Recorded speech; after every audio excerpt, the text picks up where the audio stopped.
he broken this ceasefire. He killed our people, and he didn't exchange prisoners. We signed the exchange of prisoners, but he didn't do it. What kind of diplomacy, JD, you are speaking about? What do you mean? I'm talking about the kind of diplomacy that's going to end the destruction of your country. Yes, but if you Mr. President, with respect, I think it's disrespectful for you to come into the Oval Office and try to litigate this in front of the American media. Right now, you guys are going around and forcing conscripts to the front lines because you have manpower problems. You should be thanking the President for trying to bring an end to this conflict. Have you ever been to Ukraine that you say what problems we have? I have been to. Come once. I've actually watched and seen the stories, and I know what happens is you bring people, you bring them on a propaganda tour, Mr. President. Do you disagree that you've had problems bringing people into your military? And do you think that it's respectful to come to the Oval Office of the United States of America and attack the administration that is trying to prevent the destruction of your country? A lot of questions. Let's start from the beginning. Sure. First of all, during the war, everybody has problems, even you, but you have nice ocean and don't feel now, but you will feel it in the future. God bless. You don't know that. God bless. God bless. You will not have a war. Don't tell us what we're going to feel. We're trying to solve a problem. Don't tell us what we're going to feel. I'm not telling you. Because you're in no position to dictate that. That's Remember exactly this. You're in no position to dictate what we're going to feel. We're going to feel very good. You will feel influence. We're going to feel very good and very strong. You will feel influence. You're right now not in a very good position. You've allowed yourself to be in a very bad position, and he happens to be right about it. From the very beginning of the war. You're not in a good position. You don't have the cards right now. With us, you start having cards. But right now, you don't. You're playing cards. You're playing cards. You're gambling with the lives of millions of people. You're gambling with World War III. You're gambling with World War III. And what you're doing is very disrespectful to the country, this country. That's back to you. Far more than a lot of people said they should have. Have you said thank you once? This entire meeting? No, in this entire meeting, have you said thank you? You went to Pennsylvania and campaigned for the opposition in October. Offer some words of appreciation for the United States of America and the president who's trying to save your country. Please, you think that if you will speak very loudly about the war, you can... He's not speaking loudly. He's not speaking loudly. Your country's in big trouble. Can I Wait a minute. No. You've done a lot of talking.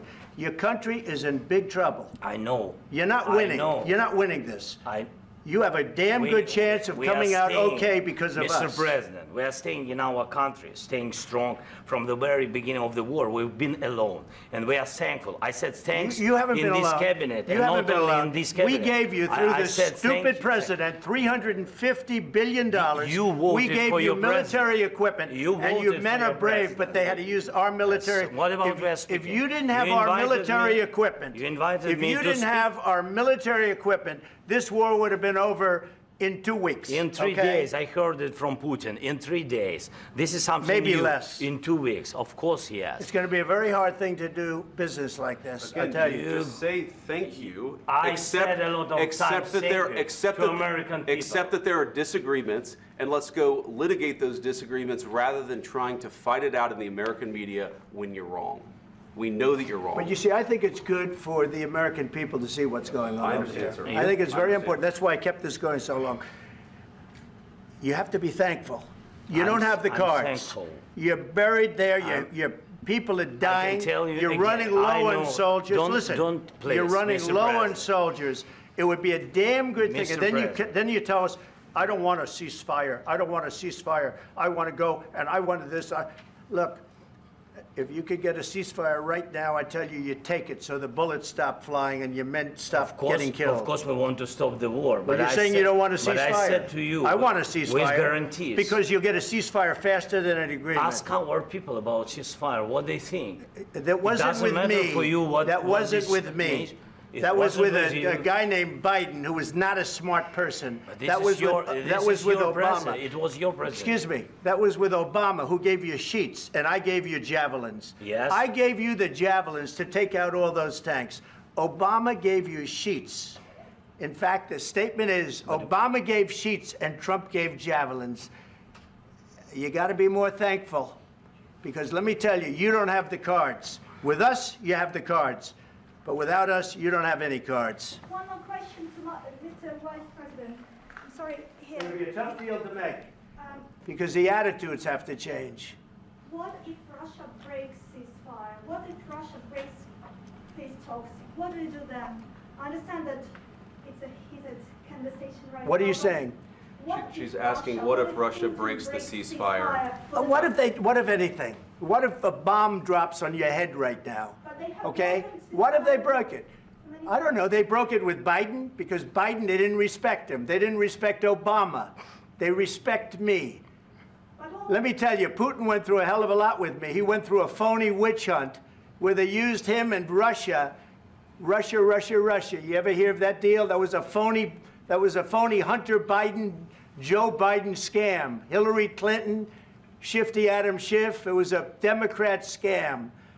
And he had to go through that. And he did go through it. We didn't end up in a war.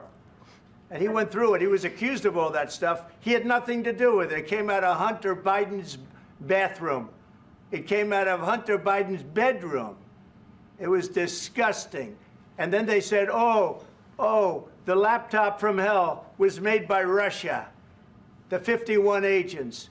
The whole thing was a scam. And he had to put up with that. He was being accused of all that stuff. All I can say is this. He might have broken deals with Obama and Bush, and he might have broken them with Biden. He did, maybe. Maybe he didn't. I don't know what happened.